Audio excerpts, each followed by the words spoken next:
Back again, just wanted to run through these real quick with yous because I had no idea that the Fibonacci sequence did this. I've been looking at numbers, I'm a numbers dude, I love numbers. And I had no idea that the Fibonacci sequence did this. I've never seen it anywhere, maybe there's some out there, but I've never seen it before. So let's just run through it quick. So I knew one thing, I knew that the 55 times 144 equals the equatorial diameter of Earth, 7,920. That's the 10th Fibonacci number and that's the 12th Fibonacci number. Times those together and we get the equatorial diameter. The one that I found the other day is 10 plus 12 plus 13th Fibonacci number, 55, 144, 233, and it equals 432. I've never seen that before. I'm like, I've been looking at these numbers forever, and I had no idea that the 10th and the 12th and the 13th together equals 432. I'm like, hang on a minute. The harmonic series is done from 1, and you double it and triple it. And from there you get the entire scale, you form this whole scale, this harmonic series of numbers. But I had no idea that when we do this, you know, the 10th, 12th, 13th, we get 432. When we take the 10th, the 11th and the 12th, we get 288. Then when we take the 8th, the 13th and the 15th Fibonacci numbers, 21, 233 and 610 is 864, which is the sun, seconds in a day.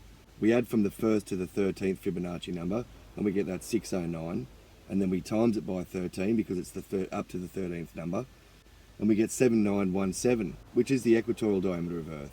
We just add 3 and we get the mean equatorial diameter, which is 7920, or if we add 9 being completion, then we get 7926, which is the actual size of the Earth.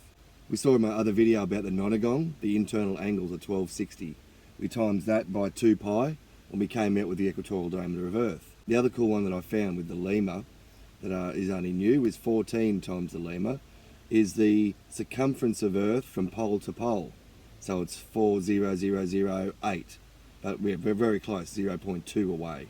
So yeah, 14 times the lemma gives us the equatorial circumference from pole to pole, latitude way. Quick edit for the nonagong is the 1260 degrees is 9 times 140 degrees. 14 is the Osiris, and the 14th Fibonacci number is 377. When I think of Osiris being castrated, and Osiris is to do with Saturn, they're actually connected. They're basically the same thing. They both castrate their fathers.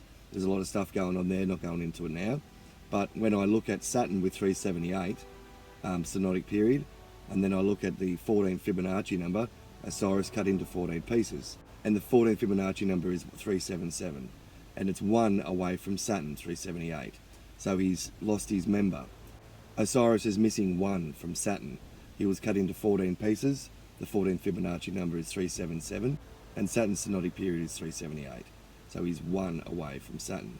He's missing 1 member. The last one here is the 10th Fibonacci number, the 12th and the 14th. We add those together, and we get 576, which is D, which we saw in my other videos. 576 squared is the distance from the Great Pyramid to the equator. 576 times the golden angle is the mean equatorial diameter in miles, and 576 cubits is actually 25,920 centimeters. 25,920 is the precession of the equinoxes, so I've just found that all very curious. And 24 squared is 576.